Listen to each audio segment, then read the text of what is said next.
Engro LNG terminal से gas की फराहमी आज बंद हो गई है और 2 दिन तक गैस की फराहमी मुकम्मल तौर पर मुअत्तल रहेगी। हुकूमत ये दावा कर रही है कि 5 जुलाई तक गैस की फराहमी मामूल के मुताबिक आ जाएगी। इस वक्त सूरत हाल ये है कि मुल्क भर में नॉन एक्सपोर्ट इंडस्ट्री को गैस की फराहमी मुकम्मल तौर पर बंद है। सिंध के बाद पंजाब और खैबर पख्तूनख्वा में भी सीएनजी स्टेशन बंद कर दिए गए हैं। ड्राई डॉकिंग के दौरान गैस के बहरान पर काबू पाने के लिए वजारत पेट्रोलियम ने अपना प्लान जारी कर दिया है, जिसके मुताबिक पहले टर्मिनल पर 29 जून से 5 जुलाई तक ड्राई डॉकिंग की वजह से एलएनजी की सप्लाई में कमी आएगी, जबकि दूसरे टर्मिनल से मुआहदे के मुताबिक 600 MMCFD गैस की फराहमी जारी रहेगी। पहले टर्मिनल की मुकम्मल बंदिश के इब्तिदाई 2 दिनों में दूसरा टर्मिनल ज़्यादा से ज़्यादा गैस सप्लाई करेगा।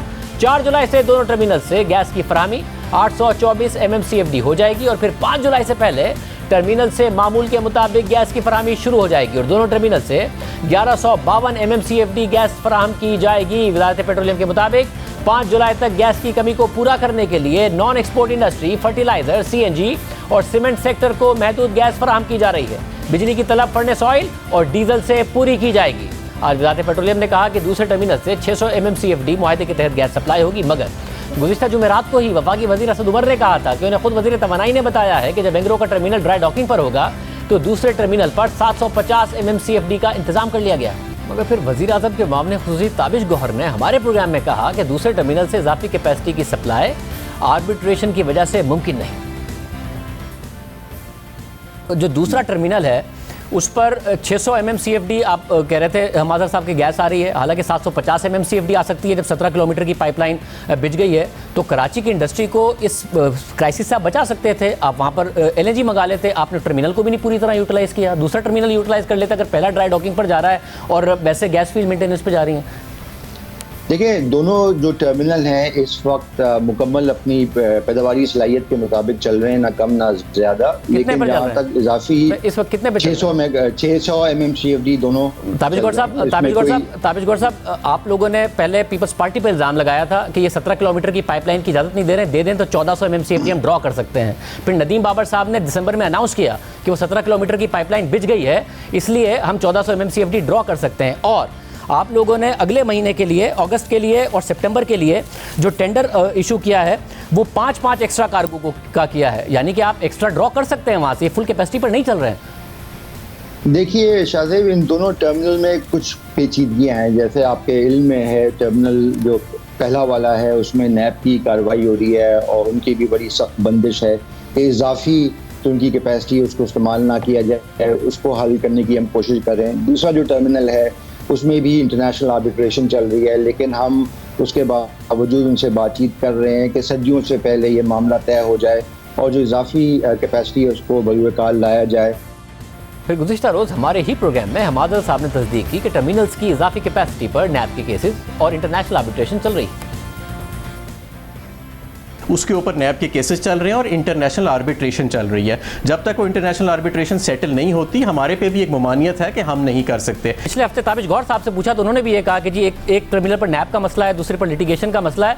मगर नवंबर में ये प्रेस कॉन्फ्रेंस की थी नदीम बाबर साहब ने, उससे पहले सिंध गवर्नमेंट को बहुत ज़्यादा जिम्मेदारी देते रहे कि जी इनकी वजह से 17 किलोमीटर की पाइपलाइन नहीं बिछ रही, वरना हम इजाफी कैपेसिटी इस्तेमाल कर लेंगे। फिर उन्होंने अनाउंस किया नवंबर में कि हम जनवरी में 1400 MMCFD लाएंगे क्योंकि पाइपलाइन बिछ गई है। तो ये लिटिगेशन का मसला बाद में आया या पहले से था टर्मिनल पर? ये लिटिगेशन का मसला पहले से था। 17 किलोमीटर की लाइन जो थी, नदीम बाबर साहब ठीक कह रहे थे, वो बिछ चुकी है। लेकिन हम इंतज़ार कर रहे हैं कि ये लिटिगेशन और आर्बिट्रेशन का मामला ख़त्म हो ताकि हम उस 17 किलोमीटर की जो पाइपलाइन है उसे इस्तेमाल कर सकें। असद उमर साहब ने भी जुमेरात के दिन एक टॉक शो में कहा कि वज़ीर पावर ने, जो कि आप हैं, उन्हें यकीन दहानी कराई है कि दूसरे टर्मिनल से 750 MMCFD आएगी और ये कह रहे हैं कि ताबिश गौर ने भी आज जाके कहा है। हमने ये फैसला किया कि कानूनी इससे मशवरा लिया जाए और देखा जाए कि अगर इसको मौजूदा लिटिगेशन के बावजूद, मौजूदा नैब के मसाइल के बावजूद इसको लाया जा सकता है तो इसको एक्सपेडाइट करा दिया जाए। उससे हमें कोई 100 से 150 MMCFD का फ़ायदा हो सकता है। लेकिन कल तक अभी तक क्लियर नहीं था कि उसके ऊपर कानूनी को रास्ता निकला है कि नहीं। इससे पहले नदीम बाबर साहब ने नवंबर में बताया था कि जनवरी में 1200 MMCFD की जगह 1400 MMCFD गैस लाएंगे, सर्दियों में कमी पूरी करेंगे क्योंकि गैस की पाइपलाइन बन गई होगी। फिर उन्होंने ऐलान भी किया बाद में कि 24 दिसंबर को पाइपलाइन मुकम्मल हो गई। हमारे टर्मिनल फुल कैपेसिटी पे चलेंगे, पूरा दिसंबर, पूरा जनवरी। दिसंबर का महीना 1200 पे चलेंगे, जनवरी में हम 1400 का रेंज कर रहे हैं क्योंकि इंशाल्लाह हमारी जो पाइपलाइन थी जो हमने सिंध गवर्नमेंट से इजाज़त लेके बनानी थी वो मुकम्मल हो गई होगी। खुशी महसूस करता हूँ आप सबको बताते हुए कि 2 दिन पहले हमने ये लाइन कंप्लीट कर लिया है। 2 दिन पहले चालू कर दिया इसे 24 दिसंबर जी। 24 को हमने कंप्लीट किया, 25-26 को हमने टेस्ट किया, अब ये लाइन तैयार है। आपने खुद सुना कि नदीम बाबर साहब ने कहा कि जनवरी में 1400 MMCFD गैस लाएंगे, मगर हम आपको दिखाते हैं कि फिर उन्होंने कैसे गलत बयानी की। जब जनवरी के लिए देर से LNG ऑर्डर की और सप्लायर नहीं आए और हमने ये स्कैंडल आवाम के सामने रखा, तो नदीम बाबर साहब इस बात से ही फिर गए कि जनवरी में 1400 MMCFD आनी थी। उन्होंने कहा कि ऐसे ही 14 कार्गो ऑर्डर कर दिए थे, हमने तो कैपेसिटी 12 की। और अब फिर जुमेरात को असद उमर साहब ने कहा कि उन्हें वज़ीर तवानाई ने बताया है कि दूसरा टर्मिनल 750 MMCFD तक इस्तेमाल करेंगे, मगर आज वज़ारत पेट्रोलियम के मुताबिक दूसरा टर्मिनल 600 MMCFD पर चलेगा। सवाल उठ रहा है कि हुकूमत क्यों ऐसा कर रही है जबकि गैस की कमी है। इसके अलावा हुकूमत ने ऐलान किया था कि रूस के साथ मिलकर गैस पाइपलाइन बिछा रहे हैं। वज़ीर तवानाई हमाद अज़हर ने भी इस बात की तस्दीक की और बताया कि 2015 में जो पाइपलाइन का मंसूबा नून लीग अधूरा छोड़ गई थी, हमने उसकी तस्हीह की है। आप लोगों से एक पाइपलाइन लग नहीं सकती है। रशिया की पाइपलाइन का हम कॉन्ट्रैक्ट साइन करके गए थे, आप उसके ऊपर कोई काम नहीं कर सके। 5 इन्वेस्टर्स इंक्लूडिंग एक्सॉन मोबिल, दुनिया की सबसे बड़ी कंपनी और ready to invest in Pakistan LNG, खुद से कोई गवर्नमेंट गारंटी नहीं, कोई कंपनी गारंटी नहीं, वो आज तक नहीं आए। और पूछ लीजिए कि क्या दास्तान है करप्शन की पोर्ट कासिम में। हमाद भाई भी जानते हैं इस बात को। आपने रशिया की बात की, मैंने रशिया का वो IGA देखा जो आप साइन करके गए थे 2015 में, उसकी हमें तरमीम करनी पड़ी है। पिछले महीने मॉस्को में तरमीमी इंटर गवर्नमेंटल अग्रीमेंट साइन हुआ है, क्योंकि आपने जो पिछला अग्रीमेंट साइन किया था उसके अंदर ना कोई स्ट्रक्चर था, ना कोई खाका था, ना रशियंस को पता था कि आप क्या बात कर रहे हैं, ना पेट्रोलियम डिवीजन को पता था कि क्या बात कर रहे हैं। अब हमने एक नया नॉर्थ साउथ पाइपलाइन का, जो आप 2015 में अधूरा छोड़ के चले गए थे और 2015 से 2018 तक आप खुद उस पर कोई काम नहीं कर सके, अब हमने पिछले महीने उसे दोबारा तरमीम करके साइन किया है। आप क्या बात करें, LNG पे तो कम से कम आप बात ना करें बिल्कुल भी। मगर अब से 8 महीने पहले भी नदीम बाबर साहब ने इसी पाइपलाइन के हवाले से ऐलान किया था और कहा था कि फरवरी मार्च में तो काम शुरू हो जाएगा। पिछले हफ्ते आप सब ने देखा होगा कि हमारा रशियंस के साथ MOU रिवाइज करके हमने साइन किया नॉर्थ साउथ पाइपलाइन बनाने के लिए। हमने इस पाइपलाइन का साइज़ भी बढ़ा दिया है, अब ये 1.6 BCF कैरी करेगा, इसका डाया भी बढ़ा दिया है और इंशाल्लाह हमारी उम्मीद है कि फरवरी मार्च में इस पे हम फिज़िकली ग्राउंड पे काम शुरू कर देंगे। इस पर लैंड एक्विजिशन का प्रोसेस शुरू हो चुका है। नवंबर में मुआहदे में तरमीम करके ऐलान किया कि हमने तरमीम कर दी है, फरवरी में तो काम शुरू हो जाएगा। फिर फरवरी गुजर गया और कल हमाद अज़हर साहब ने कहा कि हमने रूस के साथ तरमीम करके पिछले महीने मुआहदा किया है, मगर आज ताबिश गौहर साहब ने कहा कि वज़ीर आज़म को मशवरा दिया है कि रूस के साथ नहीं, पाकिस्तान की गैस कंपनियों से पाइपलाइन बनवानी चाहिए। रूस के साथ तो 1.5 साल बाद पाइपलाइन पर काम शुरू होगा। 5 साल से हम रशिया का इंतज़ार कर रहे हैं कि वो आएगा और ये हमारी पाइपलाइन बनाएगा। रशिया के साथ मुआहदे हुए कि मेरी ज़ाती राय में कम से कम 1 से 1.5 साल लगेगा उस मुआहदे को पाए तकमील पहुँचाने। उसके बाद फिर ये पाइपलाइन पे काम शुरू होगा। हम बहैसियत कौम के ये मुतहम्मिल नहीं हो सकते कि अपना पूरा का पूरा दारोमदार एक बैरूनी क़ुव्वत पे डाल दें, जो कि अपना वक्त लेगा और यकीनन जो पाइपलाइन बनेगी वो महंगी होगी। तो मेरा जो मशवरा है वज़ीर आज़म को, जो कि मैंने दिया है, कि ये ठेका हमको सुई सदन और सुई नॉर्दर्न को दे देना चाहिए।